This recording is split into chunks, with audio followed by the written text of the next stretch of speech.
All right, so technically now we are transmitting, but I don't know for sure yet.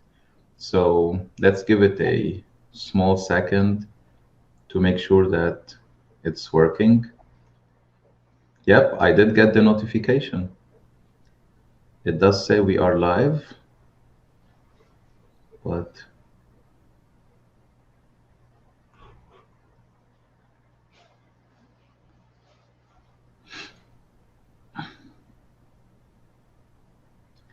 it does say we are live, but it's not transmitting. Let me try to change something. Send live. Okay, now they're gonna see two of me.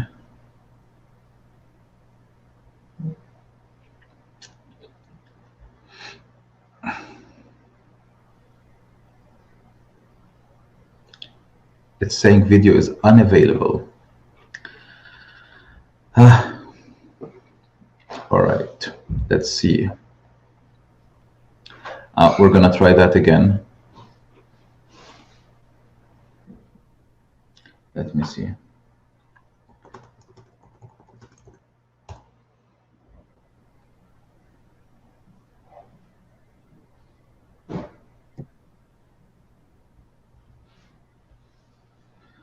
I'm gonna end the broadcast. So let me see.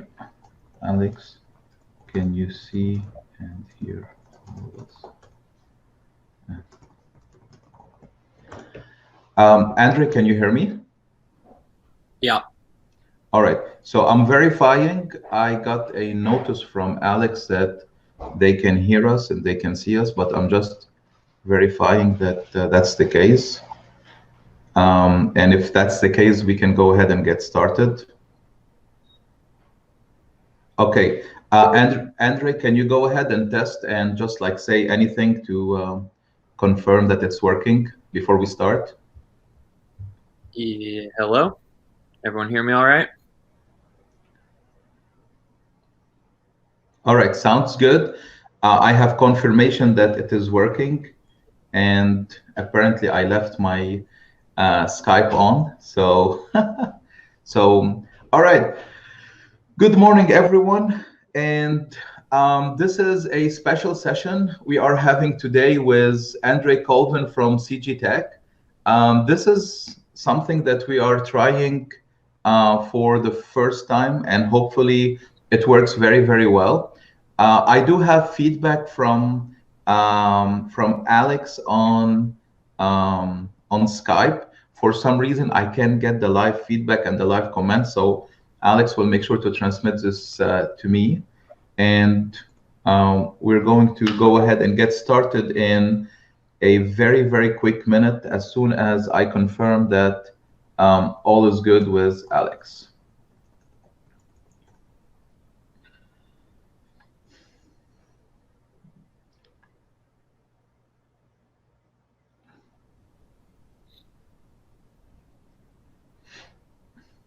All right, cool. Let's go ahead and get started, Andre. I guess we'll discover if this is working as we're progressing. So, good morning to you. How are you doing? Tell us a little bit where you are calling from. Sure. All is great over here. I'm in Southern California, just outside of Irvine. It's supposed to be about 85 degrees here today, so yeah, could be worse. All right, awesome. So we had a lot of in the south in here. The weather has been like we're having great day one day, and then it goes crazy. And today we're having one of those crazy day where it's not stopped raining since like 6, 7 hours now. All right, so Andre, you are the composites product manager at CGTech. So tell us a little bit, what is the main business of CGTech and what is your role as a composites product manager? Sure. We have a couple different products at CGTech. Our flagship software is VeriCut for metal cutting. It's a simulation software for metal cutting machines to make sure that your NC code is free of errors. So before you send any NC code or most companies will send their NC code to their Vericut software to make sure that they aren't going to crash their expensive machinery. We also offer optimization as well, so we can try to make your NC code more efficient for metal cutting by altering feeds and speeds to try to get a constant chip thickness. So that's the majority of CGTech. We also offer VDAF, which is for drilling and fastening, programming and simulation. But the two products that I oversee are the composite software. So we have two products, VCP, which is used to generate tool paths for automated fiber placement and automated tape laying. And then we have Vericut Composite Simulation, which is used to simulate the NC code, kind of similar to how the Vericut for metal cutting. That's awesome, Andre. So for those who are joining us today, we're having a special session on NC toolpath programming with CGTech. And just to explain a little bit how the process goes, basically you always need two pieces in the puzzle. You need something that helps you create the code that will go to the machine, and you also need another tool, and that tool will enable you to actually simulate the behavior on the machine and verify, like, for collision and so on. Now, of course, these two elements always have to be complemented with on-machine trials and on the machine dry runs and air runs and so on. On Saturday, we're going to actually do through a case study, and some of the tools that Andre is presenting, we will actually talk about them. All right. So go ahead, Andre. Tell us a little bit about the slide. Yeah. So I put the slide in here for people that might not be totally aware of what toolpath generation is. I remember when I was in college and I took my first CNC course, or my first CAM course, I did not even understand what the course was about, because I thought once you design the part in CAD, then the machine just automatically made the part. And I found out quickly that that's not exactly how the manufacturing process goes. So for those of you who are not familiar, NC programming is where you generate the NC code, which is what you see on the left there. And it's just coordinates, essentially telling the machine where to go. So it's positional values. You'll see X, Y, Z. So that's essentially just telling the machine where to move the cutter in space. And that code is generated from a piece of software. It's called CAM software. You usually start with a piece of stock material, which is what you see in the middle there, that yellow rectangle. And then it's your job as an NC programmer to create that NC code or G code that ends up making that final part that you see there on the right. This example is metal cutting, but you'll see there's a lot of parallels between metal cutting NC programming and NC programming for AFP and ATR machines. It's basically almost the same. Of course, strategies are a little bit different. So some history for some of the folks on LinkedIn, and now I have access to all the comments and the views and everyone, and there is a ton of people commenting, so that's really, really awesome. So some history in 1957, so approximately that day, that year, Patrick Hathaway has created what we call Pronto. Pronto is considered to be the father of NC programming, and this is a move from those magnetic perforated tapes into having computer numerical commands. So some people are more familiar with the terminology G code. Basically, it is, as Andre said, the set of motion that you need to actually move the machine from one location to another, or to activate something in the machine. And CAM is computer-aided manufacturing. So this is an example of traditional NC programming. What are we seeing in here, Andre?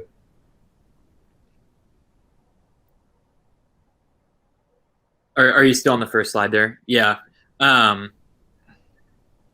Yeah, so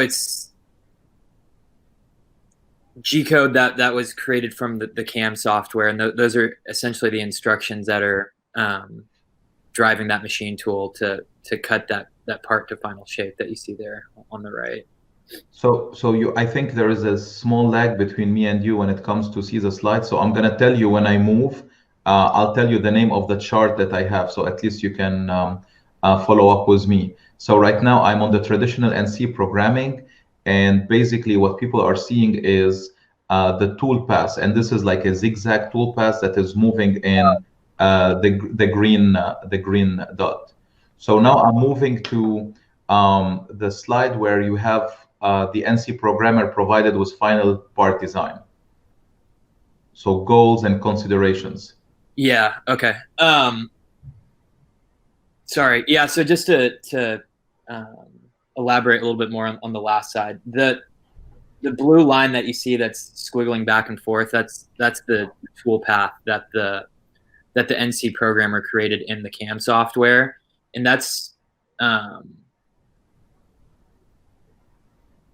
it's not automatically created. Of course, the software will help you generate those tool paths, but ultimately it's up to the user to decide how many of those squiggly lines, I suppose, that or passes that the user is going to make in order to get that part to final shape. So yeah, software definitely helps out, but at the end of the day, it's up to the user to define their generation techniques. Yeah, so then on to the next slide with the NC programmer provided with final part design. So here I'm going to talk a little bit about the differences between traditional NC programming, and then I'll transition into the differences and the caveats for AFP programming. I think it's important because a lot of people that I come across do come from an NC programming background for metal cutting, and then they either willingly or unwillingly they're put into this new role of AFP programmer when a shop gets this equipment, and they're kind of just expected to, okay, you know NC programming, you should be able to do this composite stuff, right? And half of them are unwillingly put into this role. Absolutely. So there definitely are some parallels, and there's definitely a lot of common ground, but there's also a lot of specifics to composites, and so I'm kind of here to explain the similarities, but then also the differences that are between the two different types of programming. So for traditional NC programming, your tolerances are really tight, and you want to try to get that stock piece. If you're on that first slide with the yellow block, your goal is to get that as close to the final part design as possible, usually within like 1,000th of an inch. Sometimes the tolerances are tighter than that. Sometimes they're a little bit looser, but you're very accurate when you're metal cutting. You obviously want to have a collision-free program. That's where software like mine, Vericut with simulation, can help you out and make sure that you aren't going to have these collisions out on the shop floor. A collision is basically when you move the cutting tool into the stock material in a way that you weren't anticipating it to, and you end up taking it can be catastrophic if you. This is a kind collision. So this one is catastrophic, but I have seen collisions where people take the tool and go into even the machined pieces. So not only they break the tool, actually they break something like in the chuck jaws or something like that. Yeah. So simulation software definitely helps you avoid those types of scenarios. And then your main considerations when you're NC programming for metal cutting are, the feed rate, so how fast the metal tool is actually translating along the part, as well as the spindle speed, so how fast you're spinning the tool. You're usually concerned with some sort of surface finish, so you might have a finishing pass after you do what's called roughing, where you hog out a lot of material, then you go back over afterwards to try to get surface quality. You're also considering your machine capabilities, so how fast the machine can actually move. So some of these things are also important when you're programming for AFP machines, some of them not so much. which we'll get to in the next couple slides. So composites programming, talk to us a little bit. I'm on the slide with the arrows and the balance with manufacturing and design. What's that about? Yeah, so I don't know that I'm a fan of the term composites programming, because I think you do a lot more than that when you're using I agree. planning software. I think it's just as much composites design as it is NC programming. So I'm here to break that stigma a little bit, I suppose, because you really are in control. So let me propose something to you and tell me if you agree with this term, because I also don't like the terminology, because there's just so much connection between design and manufacturing. How do you feel about manufacturing informed design?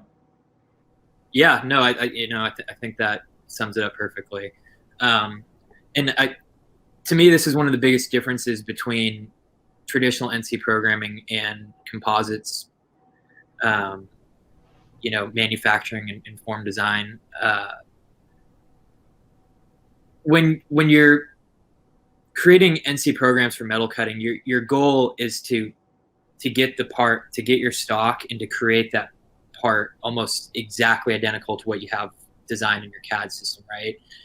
Like I said, close to 1/1000th of an inch. How you get there it can vary. So like I said, the tool paths for how one the tool paths that one generates to take that stock model and to create it into the final form, the way that they get there can be very different. But at the end of the day, as long as they end up creating the same part and it passes quality and it matches their CAD exactly, then you're good. You're not going to have any impact on the part's strength or even like certification, like not only the strengths, like not only the properties of the part, but the certification process of the part, especially for the aerospace industry. Right. So that's why the bigger concern usually for metal cutting is, having an optimized program or an efficient program, and where you're trying to cut time down so you can make more of these parts and manufacture more of them and free up the machine. And that's really different from AFP programming. Of course, you want to have efficient programs and you want to be able to pump out parts as well. But the decisions that you make to build up the laminate can have a drastic impact on the final properties of the part. I completely agree. Manufacturing influences massively, and actually all through this week we've been talking about AFP defects, AFP inspection, and we were talking about that some decisions that you decide in the manufacturing actually will change the design, even ideology, or how people came up with this design. I mean, it's going to come up in the slides, in a couple of slides, but also we talked about it yesterday. Layup strategies are going to give you new fiber angles, and the new fiber angles means new responses to how the stress strain and all of this and failure. So everything is so cross-linked and so tightly linked. All right, moving on to the next slide. So programmers provided with a rough idea of a final part. So what is this, the goals and considerations? Yeah, so unlike metal cutting NC programming, you're not given the exact final specification of the part. You're typically given, the layup surface or the tool surface, and then you have some boundaries that represent areas that you're supposed to fill in fibers, right? But they don't specifically tell you how to fill in these different paths. And if the part's curved, there's unlimited possibilities for how you can decide to fill up this part with these different curves. So with that in mind, there's a ton of goals that you have when you're programming with AFP parts. Not all of them are possible. Some of them are. It's always a trade-off. I mean, you have no gaps, no overlaps, and no flight angle deviation. Ta-da! Magic. that's kind of a running joke inside of CGTech is all of our customers want to have no gaps, no overlaps, no pi angle deviation, and as I talk about later, it's a balance, it's a trade-off. Usually, if you're trying to optimize one, you're probably compromising one of these other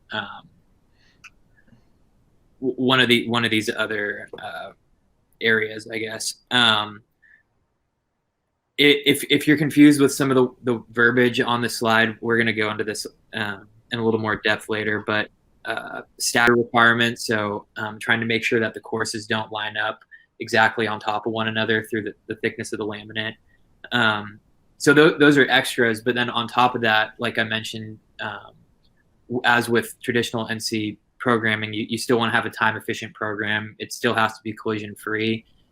These AFP machines are not cheap by any means. You know, if you have a collision, it could easily cost tens of thousands of dollars, and you know, probably that's the floor. I tried to one day see like if you wanted to buy like the cheapest AFP machine, you know, like, and I stripped it out of all options, which is like no one wants an AFP machine without some of these options. I think the lowest number I've seen is like still higher than $1 million. So, and that is very conservative. That is really a car with a steering wheel and 4 wheels, and that's it. It depends. There are some pretty interesting companies on the market right now that are really pushing the boundaries to try to make these machines more economical and, you know, possible for universities and tier 2, tier 3 suppliers to get in the door.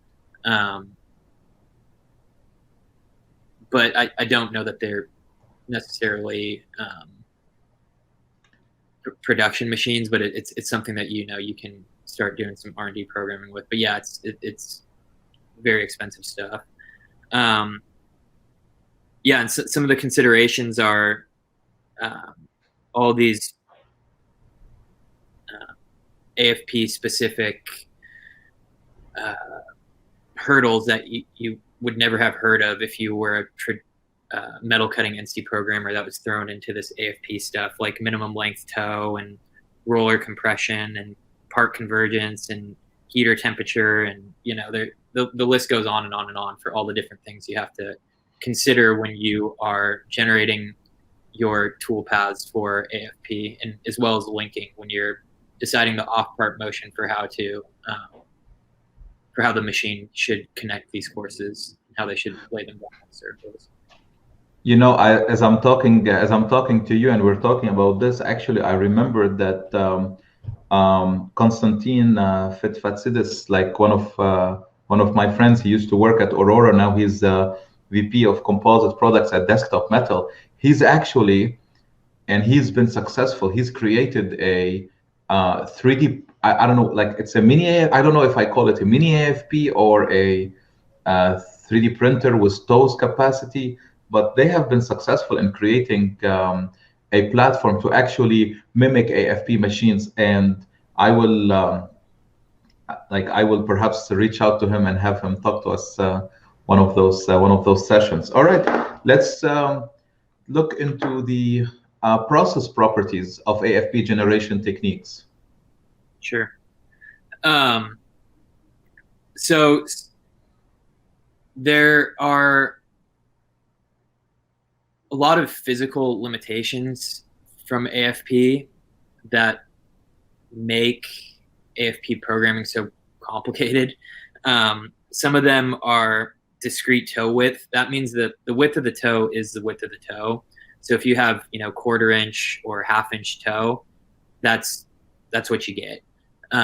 Meaning if you have a machine that lays 1/2 inch toe, you can't all of a sudden lay 1/4 inch toe or split that down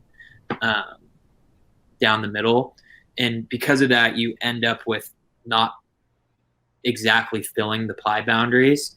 You usually end up with a little bit of overhang or a little bit of the boundary that's not quite filled up. We'll get into why that's important a little bit later, but that's, you know, one of these things with AFP that makes the programming so complicated. So we talked a little bit at one point about two boundaries that we create. We talked about the design boundary, which you would want, as you're describing, a linear, beautiful boundary. But because we have these manufacturing irregularities, I mean, the toe has a finite width, so we create a manufacturing boundary, and most of the time we cut the external shape. Of course, that's possible if it's at the outside, not if it's at the inside of a part. Right.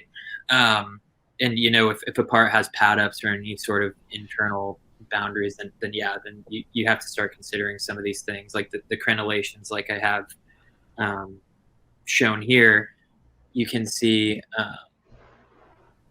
that you can't have an angled cut with AFP. Some machines can, but most of them don't. So you end up with these rectangular endings, which if you're laying the tape in the same direction as the boundary, so if you're laying a 0 or 90 degree, you probably won't see these as much. But on the 45s, you end up with these little ridges on the outside of your part. That's extra material that wasn't planned for in the original design. All right, so this is a little bit how it looks like. So I moved into the next slide, and it shows a little bit the different courses of AFP in yellow and blue, and it shows the red line. And this is what you've been talking about. Yeah, so this is a big one for a lot of people when you're programming AFP paths, are these things called gaps and laps. So gaps and overlaps.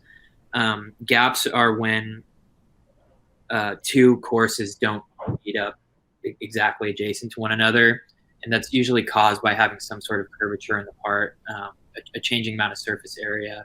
And when you have these courses with the fixed width, you can end up with gaps in material between where these two courses land next to one another, or you can have overlaps, as you'll see.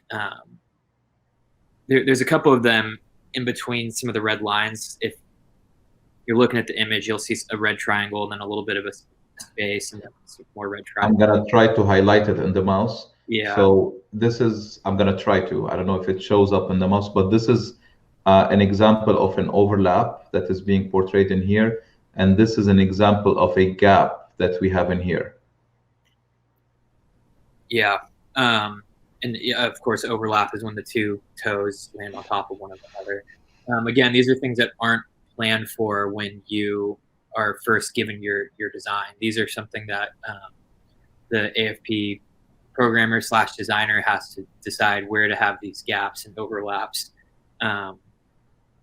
land in the part. Now, you only have so much control over that. That's what I wanted to say. Sometimes it's not really your choice. Sometimes it's the geometry forces you to. Yeah, absolutely. You can try to force courses to be parallel to one another. Whether if it's physically possible for the courses to land that way or not is something you kind of have to find out through trial and error and looking at some of the analysis tools inside of the software. You do have a choice in the size of the gaps or the overlaps that you're allowed. And that will change how the paths are actually generated on the part. So say you absolutely do not want any overlaps. In VCP, you can say, okay, I want 0 overlap. Now that might mean that you end up having huge gaps in your part, but yes, it will mean that you don't have any overlap. So these are some of the decisions that you have to weigh out. Some of them are probably given to you in a specification. I guess it kind of depends on what your environment is for producing parts, but so this next slide, we have the image of the courses, and are you trying to demonstrate stagger in this, or what is it that you wanted to demonstrate on this slide? It's a little difficult because I can't see exactly which one you're looking at. I don't have it. It's the one where I have the part, and you have all the courses equal to each other, and then you have 2 red arrows. Yep. Looking at the part. Yeah. Okay. It just updated for me. So that goes back to the discrete toe width that we were talking about a little bit earlier, about how you have a fixed width in toe. And you can see that these boundaries are, or the way that you're laying the courses, the course center line are parallel with those boundaries that the red arrows are pointing towards. And if you go to the next slide, I think it might zoom in, but it will show you that you Yep, it does zoom in. Get the courses to line exactly on those edges. So you're going to end up with either a little bit of gap or a little bit of overhang there in most scenarios, unless you're the width of that ply is some sort of multiple of your course width. Then you're going to end up with these little spaces and overhangs that are in the part. And it might not seem like a huge deal at first, but this problem can compound, and you can, when you think about these parts that can be 200 layers thick, that if you're missing material in some areas, and if you keep doing that over and over again, it can have a profound effect on you. So to illustrate this better for the folks listening to us, it's a very simple concept, but it's basically toes have a finite width, as we've talked about it, and each toe, like in this easy example, we're talking about a 1/4 inch. So what happens if your toes are 1/4 inch? What happens if you need to fill 1.3 inches? So if you have 1.3, that only gives you 0.25, so that's 1.25. What do you do with this remaining 0.05 inches? And this is what Andre is trying to talk about, is either you're going to have a gap equal to this dimension, or you're going to make an active decision of have like 100% coverage. So you would put 6 toes, which have a width of 1.5, which is more than the 1.3 that you need. So these are part of the things that NC programmers, when it comes to metal removal and the milling and lathe and so on, they don't have to worry about these things.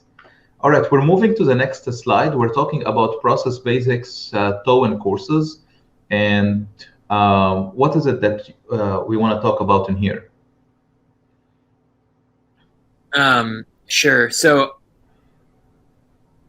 as you lay down course, these are just some other considerations that you can have when programming. Depending on the width of your toe and how hard you're pushing it down, the courses can actually spread out a little bit from how they sit nominally. And these are some of the things that you can try to account for inside of your AFP path planning. You also have to remember that the manufacturers of the tape, they also get some sort of allowables as well. Meaning, if you think you have 1/4 inch toes, that doesn't mean that every single toe is going to be 0.250000 inches. It's possible that they could be 0.249 something or 0.250 something, right? And some companies are very strict about not having any courses that overlap one another. So to be safe, you can add either a course-to-course gap, or what we have here, which is a setting for toe spread. So to account for maybe if the toes are a little bit wider than anticipated, or if when you squish them down, they end up flattening out, getting a little wider.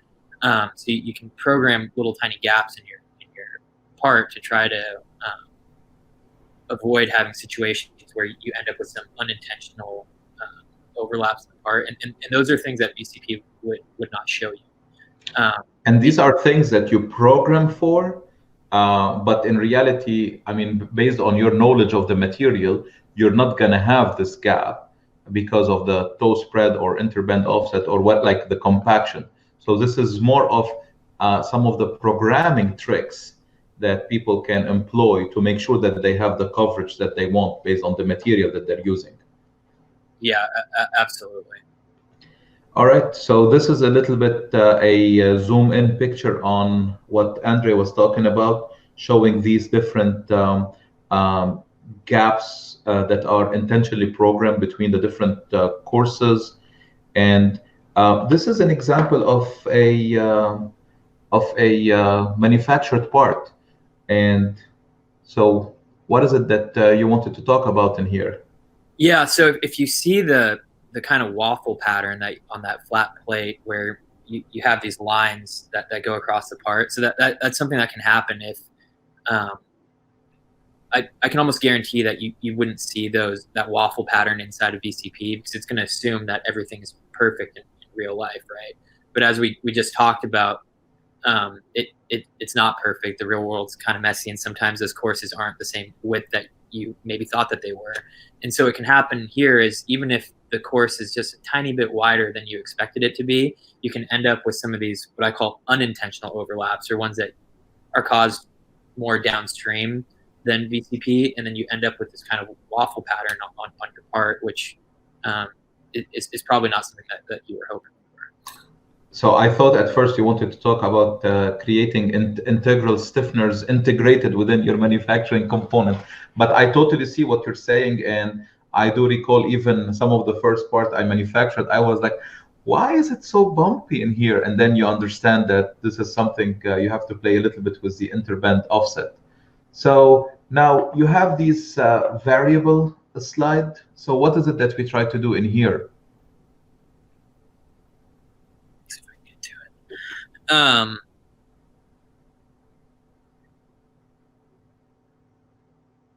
So it is the chart where you drop some of the toes. So you are having courses next to each other, and then you drop some of the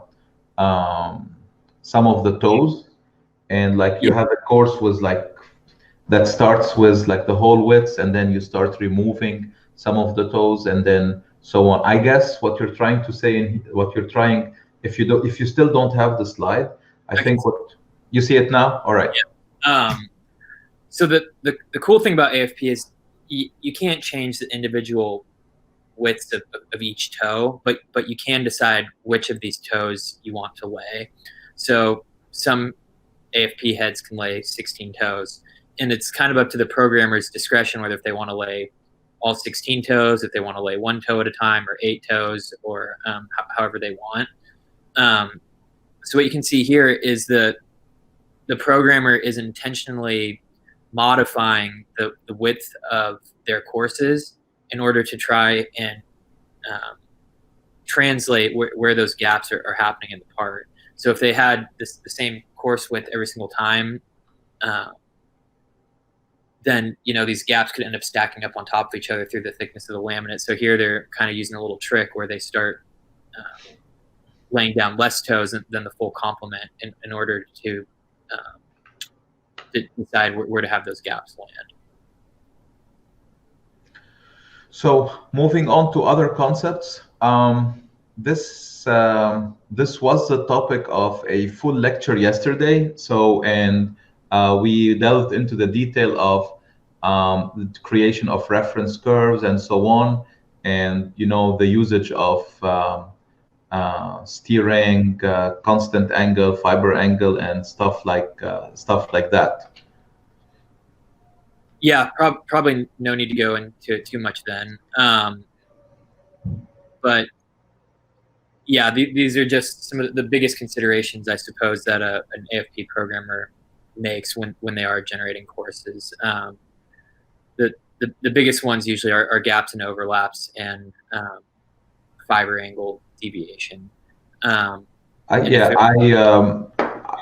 often classify 4 elements as the most prominent ones, and these are the trade-off: gaps, overlaps, angle deviation, and steering, which inherently talks about like puckers and wrinkles and stuff like that. Of course, everything is important, but as you've said it 10 times, and I agree with it a million times, it's a trade-off. You can't have it. You can't have 100% coverage and no angle deviations and no steering. You can only have it only if you're doing a flat plate, a flat plate. So I'm here at the laminate, and a concept I did not talk about yet, which is staggering. So I have staggering, I have adding thickness, and I have core and pads. Tell us a little bit about this. Sure. The idea is you want as you start building up the thickness of the laminate, let's just think of one ply direction for now. if you're laying 0-degree courses, if you lay two of them directly on top of each other, if the course center lines never move, and if you're essentially laying the same paths over and over again, but just elevating up in the Z direction, you're going to end up with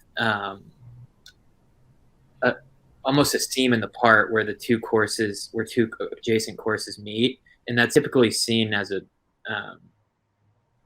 not a defect, but it's something you want to avoid in the part because it's seen as a point of weakness. So to try and avoid having these seams that go all the way up throughout the entire height of the part, you try to change where these course center lines will land. You try to translate them to make sure that you don't have these seams in the part, and that's called course to course stagger, and it's easier to envision with a picture like this where the part is flat. You can see these red blocks that represent this is a cross section of a part. If you had a flat plate and cut it down the middle, and you could see, okay, if these red blocks lined up exactly on top of one another throughout then we would have the gap all the way on top of each other, which is a problem through the thickness. Right. So a lot of people are very concerned with the stagger, and for flat plates or parts with really gentle geometry, and you don't have a lot of pad ups or smaller boundaries in the middle there, then the concept's pretty straightforward. It gets much more complicated and tricky if you're trying to do something like stagger on a spar shaped part, or a part with some really high curvature. And it's something that you can try to avoid, but when you are considering that the part grows as you start laying material down, it becomes a really tricky thing to try to account for. Yeah. So we have a question. So for all of you online, first of all, hello for everyone. I mean, it's awesome how many people are sending us messages. I have a question from Mansour Silabi. Do you face different layup experience between thermoset and thermoplastic toes? I'm gonna go ahead and say a big yes, but I'm gonna how do you from what, you answer it.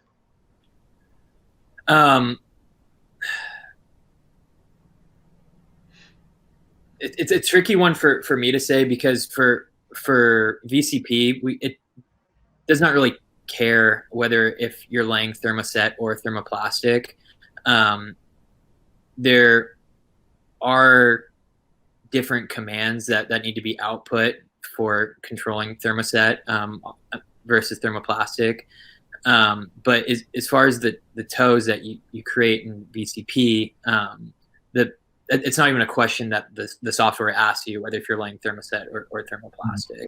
So basically, what I do is based on the material, because thermoplastics are much more difficult, and you need more heat, and you need better understanding of the properties of thermoplastics.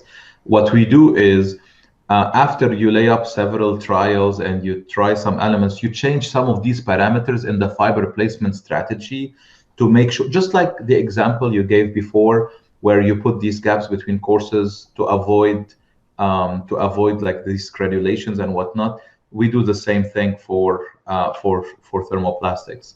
All right, this is awesome. So we want to move to the effects of steering.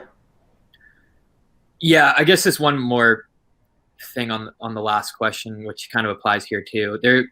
There's a whole bunch of parameters that you can enter in VCP, and then it uses these different parameters in order to decide how to try and lay these courses on the part.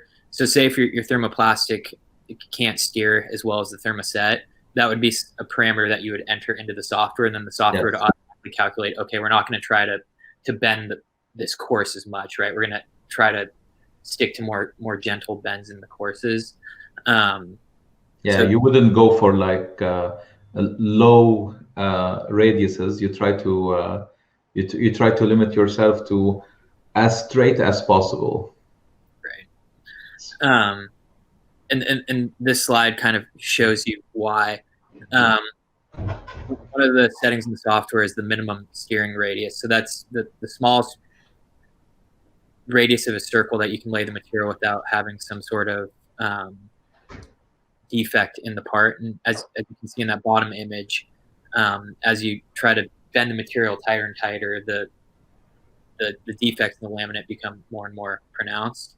And this is one thing that's extremely material dependent. The narrower the course of the material that you have, the more steering can be allowed. As the wider material, you can't steer it nearly as much. And there obviously are trade-offs between the narrower toe and the wider toe. Wider toe, you can lay down more material at once. It doesn't seem to be quite as finicky as maybe if you're laying 1/8" toe.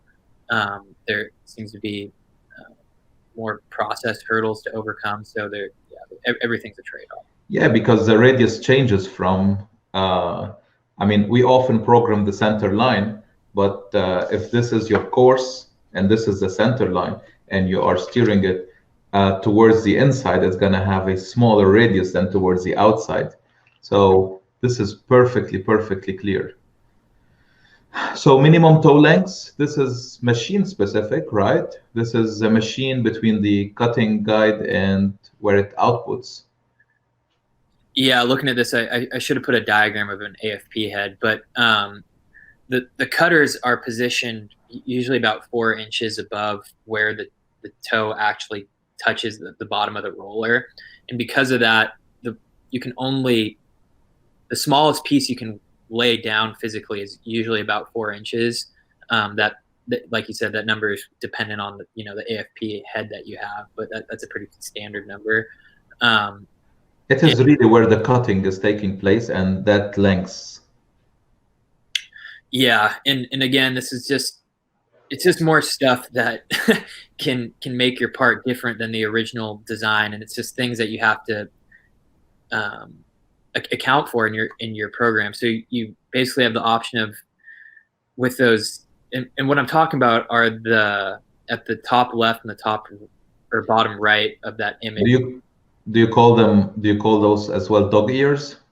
Yeah, that's dog ears or bat ears. Or I don't know. Bat ears, and you have also the what is it? The bird's beak, whatever. Like, I mean, this is. Yeah. So so we're referring to that part's supposed to be a square. You have the little extra pieces on the side, and there's a bunch of different strategies inside of the software for how you want to lay those pieces. You can either not lay them at all. You can try to create, I guess, what it's called a bird's beak, where you can kind of stagger the toes up one direction or another, or right there, I think it's called half and half, where half the toes to the right and half the toes to the left. So it's there's unlimited possibilities for how to handle those little pieces. All right, things we can help solve. So we've talked about the steering radius, the angle ply deviation, roller compression. So these are the things that you're proposing within the software. So basically playing around with the starting point, playing around. So yesterday I played the video of the CAP software that we've done at USC relevant to the starting point and path geometry. So tell me a little bit more about the slide. Yeah, so there's certainly a number of things that you can't solve in software. That I think that's the next slide. But on this one, there definitely are some steps you can take in the software to try and alleviate some of these issues, or to try to do your best to match the original design intent. So in VCP, we offer a bunch of different strategies for laying paths on the part. So if you're really concerned with steering, you can lay what we call natural. The way I usually describe that strategy is if you were to take a piece of tape on your coffee mug, and if you just lay the tape down and however it wants to fall on that mug, that's the natural. It doesn't really take into account any of the ply angle. It's literally just trying to lay a path without steering. But then, for ply angle deviation, again, we have different strategies like Rosette, where it really tries to match the ply angle exactly. So Rosette, just for those who are connecting with the course yesterday, Rosette means constant angle. Yeah. So that's if you're really concerned with getting the right ply angle. There's things you can do with the start point, which Rami probably showed yesterday, where the start point that you choose, where you're going to lay that first course, can actually have a pretty big impact on the final ply that you end up with. So that's something that you can try to play around with. Yeah, so there's a bunch of these different things. There's a lot of settings in VSP where you can try to. So what about the things we can't help solve? And Yeah. by the way, I don't know how we did it. We've been going on for 50 minutes. So I originally planned those for like 20 to 30 minutes, but the discussion is so awesome.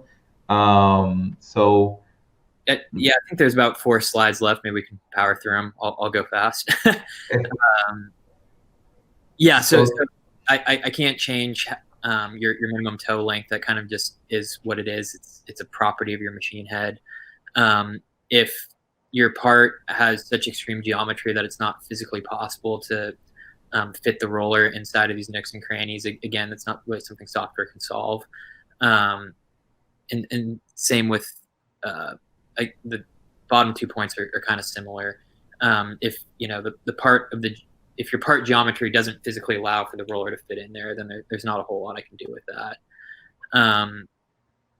Convergence of the part. So basically, if again the extreme geometry of your part really dictates how complicated the programming is going to be. The more curvature and the more changing of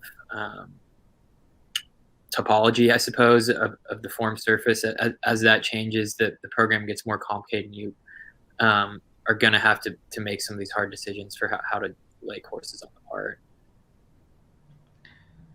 All right, so AFP path generation. This is a good summary of the problem. You can't pick it all. Yeah, exactly. Pick which ones you want to try to optimize for, and you just realize that you're probably conceding in some other areas. All right, this is I'm gonna copy this slide into my course at the university. I like it. This is the best way to present that. Hey, okay, you don't want gaps, no problem, but you're gonna have overlaps, or you don't want overlaps. Okay, you're gonna have gaps. Yeah. So I saw in one of your audience poll. I don't know if we need to do that, but yeah, sorry, Rami, go ahead. No, I am on the slide of which is correct. Yeah. So what do you think? If I'm trying to lay a 90-degree course, which of these two images is correct? It's a tricky question. I would. So I'm gonna answer it in what I would do, but for the people on LinkedIn, go ahead, put left or right. So what you want. I'm gonna tell you what I would do. I would never, ever, ever do what you have on the right, because it defies the purpose of having an AFP machine and having this. First of all, I don't even know if these short paths, that I don't have the dimension, but these might not even fit into the minimum toe lengths. So that's one thing. And the second thing, having short paths would defy the overall concept of having continuous composites. So I would do the left. Absolutely. And yes, but the things that I don't think the picture on the right is wrong. If you're an AFP designer, and if you weren't given anything other than, lay this at 90 degrees, and that's what you choose to do, then so be it. It's going to take a lot longer, and it's going to be pretty inefficient, and probably not what the original person had in mind. But it just shows how the decisions you can, and those two paths would have completely different properties, right? so it just shows, that the difference is that you really are designing a laminate when you're programming these plies. You're not just manufacturing or something you can blindly select. Okay, lay a 90-degree path. You kind of have to think a little bit and make sure that you're doing what the designer intended. I agree. Manufacture and influence design. Yep. So how close can AFP get? Yeah, so this slide kind of emphasizes what we've been talking about minimum toe length, about the discrete course width, about not being able to change the width of the toes, the crenellations where the 45s adds material. So I think if you step forward, it'll kind of show, okay, this is what we were hoping to get, or this, what we saw in that first image is what an AFP designer would get from the design engineer. They'd get that surface and they'd get some boundaries and say, okay, this is the part I want. And then by the time it gets to the AFP designer, this is what they end up getting. All right, and I think this is a nice story where you're laying up a 45-degree angle, on top of it a 0, on top of it a negative 45 with the excess material relevant to the minimum toe lengths, and a 90, I would guess, in here, and then another angle, and then you continue doing all of these processes in order to obtain this final shape. So I am here at the final shape that you have. Yeah, and it looks pretty different than what we started out with, doesn't it? Yes. Now, of course, with the excess material on the outside, it's not as big of a problem, like you mentioned earlier. You can go back and bring some of that out, but everything that you see on the outside there, you're going to have with all of those pad ups and those internal boundaries as well, and those you can't just trim out. That's what you end up with. Yeah, that's the problem. If they are on the inside, you have to account for them in your design. This is going to be, you're going to have excess fibers or resin rich regions, and this is something you have to account for in the design. So let's try to wrap it up. Basically, AFP path generation, you have 4 steps in here. You want people to understand the constraint, have a general idea of what you're looking like, make sure you have good input. Oh my goodness, that's a nightmare. So many times that you start manufacturing, you don't have the appropriate CAD and curves. And finally, experiment. And it's a circle. I believe it's a circle. Like, you program something, go try it, then come back and modify. And it's a loop. Absolutely. All right. So I'm going to, before I give you the final word so that you can close it up, in case I lose, because I'm going to try to change the layout. And last time I tried to do it, it didn't like it. So tomorrow we're going to have a special guest from the American Composites Manufacturers Association, ACMA. We're going to talk about certifications. And Andre, give me just a second to dynamically, this is and put one here. All right, good. And graphics, let's see. I hope it goes. It's just a small different layout so that people can see you a little bit up close. So Andre, I can't thank you enough. This has been awesome. And this has been the longest live session I've ever done. I'm almost nearing an hour, but this has been an excellent topic. I would like to ask from everyone on LinkedIn to go ahead, press applause, something to thank Andre. And Andre, this is your final, 1 minute, whatever you want to say. Oh, wasn't expecting that. Yeah, thanks for tuning in. I don't think automated fiber placement gets the recognition that it deserves in industry. I went to college specifically for composites, and I barely even touched on the subject at all. I didn't learn about it until I got into industry. So if you're in college now and if you're learning about this, and if you have Dr. Herrick as a professor, then you're going to be well above the curve when you finally get into industry.